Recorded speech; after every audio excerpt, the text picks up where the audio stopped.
చేతగాని తనాన్ని తన ప్రభుత్వం యొక్క మరి విఫలాన్ని చెప్పకనే చెప్తూ మళ్ళీ ఈ కులగణన ఈ సర్వేపై ఒక ప్రెస్ స్టేట్మెంట్ చూసిన తర్వాత స్పష్టంగా వారి మాటల్లోనే అర్థమైంది. ఈ ప్రభుత్వం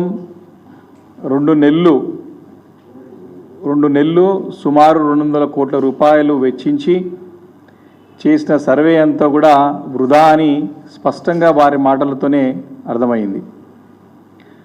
వారి సర్వేతో తెలంగాణ రాష్ట్రంలో ఉన్నటువంటి 2 కోట్ల వెనుకబడుల తరగతుల వారు, బలహీన వర్గాల వారిని వంచే విధంగా, వారిని గాయపరిచే విధంగా ఉందని స్పష్టంగా వారి మాటలతో వారు చెప్పకనే చెప్తూ వారు ముందు పోయే ప్రయత్నం చేశారు. వారు తప్పులని కప్పుపుచ్చుకునే ప్రయత్నం చేశారు.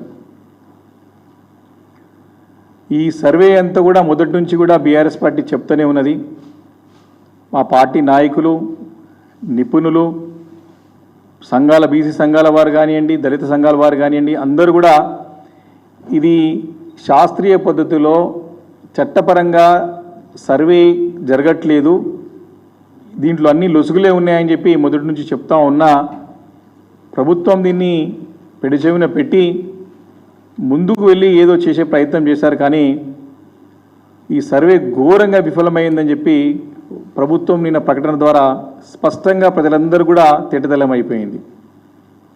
అంటే దేశ చరిత్రలో ఎన్నో రాష్ట్రాలు కానీ, కేంద్రంలోని అనేక సంస్థలు కానీ అనేక సర్వేలు చేశారు. ఇంత ఘోరంగా విఫలమైనటువంటి సందర్భాలు ఎప్పుడూ లేవు. సర్వే అనేది తప్పులు తడకగా ఉంది కాబట్టి దీన్ని కప్పుపించుకోవడానికి ఏ రకంగా ముందుకు వెళ్ళాలని చెప్పేసి అర్థం కాక సర్వే పొడిగింపుని రీసర్వే అని చెప్పి మళ్ళీ అయోమయం సృష్టించే ప్రయత్నం ప్రభుత్వం చేస్తూ ఉంది.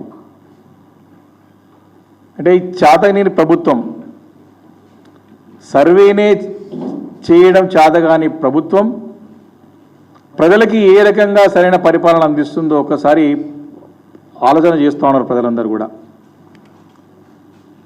సర్వే చేతగాని ప్రభుత్వం ప్రజలకి ఏ రకంగా పరిపాలన అందిస్తుంది మేము ముందు నుంచి కూడా చెప్తా ఉన్నాం.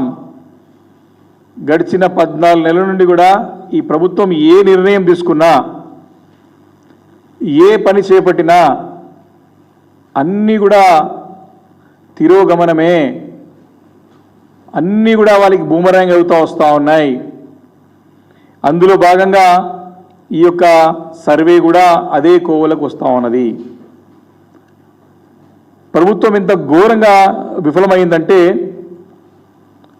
వారు పరిపాలన చేతగాక, ఇచ్చిన హామీలు నిలబెట్టుకోలేక, గతంలో ఉన్నటువంటి బ్రహ్మాండమైన చక్కటి స్కీములను కొనసాగించలేక అబాసాపాలవుతూ రాష్ట్ర ప్రతిష్టనే దిగజారుస్తూ ఈ ప్రభుత్వం చేస్తున్నటువంటి పని ప్రజలందరూ గమనిస్తూ ఉన్నారు.